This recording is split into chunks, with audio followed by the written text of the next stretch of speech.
उस घर में थाली कभी नहीं भरती थी, लेकिन सपने भरने में पूरी जिद थी।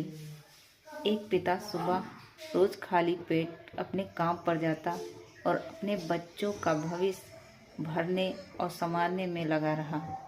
कभी मजदूरी कम मिलती तो पिता खाली पेट सो जाता और बच्चों को तकलीफ नहीं होने देता। कभी कभी वह मजदूरी में कम मिलता और कर्ज बढ़ता गया, लेकिन बच्चों को कभी ये नहीं बताता था कि कर्ज बढ़ गया है। लेकिन वह जब काम से शाम को लौटा तो एक हल्की फीकी सी मुस्कान सबके चेहरे पर लेकर आता था। बेटे ने कल सुबह एक किताब मांगी तो पिता ने अपनी घड़ी गिरवी रख दी। तभी माँ ने पूछा रात में कि बेटा, आज तूने खाना खाया कि नहीं। तब उसने कहा कि कल सबके साथ में खाएंगे, बच्चे सो चुके हैं। रात का समय था और पानी छत से टपक रहा था और एक पिता अपनी पीठ की टेक लगाए रात भर बैठा रहा और बच्चे आराम से सोते रहे। पिता ने घड़ी इसलिए रखी कहीं बच्चे का भविष्य न रुक जाए, और रात भर पिता यही सोचता रहा कि कल बच्चे की अगर फीस नहीं भरेंगे तो कल स्कूल से निकाल दिए जाएंगे। रात भर यही सोच में रहा और रात भर जागता रहा।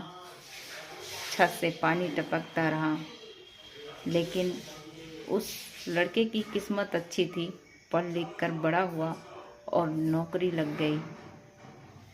जब नौकरी लगी तो बाप बूढ़ा हो गया, खटिए की चारपाई पे लेटा था। बेटे ने पहली सैलरी जब पाई तो वह दौड़कर अपने पिता के हाथों में रख दी।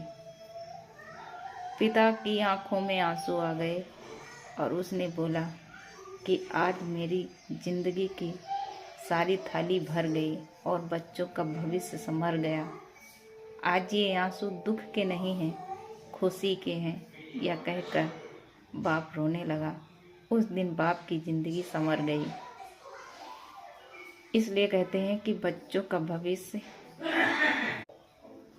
माँ पिता सुधारने में लगे रहते हैं, लेकिन जब बड़े हो जाते हैं वही बच्चे तो माँ पिता को किनारा कर देते हैं। इसलिए ऐसी गलती भूलकर कभी ना करें। माँ पिता की हमेशा ज़िंदगी में ज़रूरत पड़ती है, चाहे जितने बड़े हो जाओ, चाहे जितना अमीर हो जाओ, लेकिन एक माँ और पिता की अहमियत हमेशा खलती है। अगर स्टोरी अच्छी लगे तो लाइक सब्सक्राइब ज़रूर कीजिए।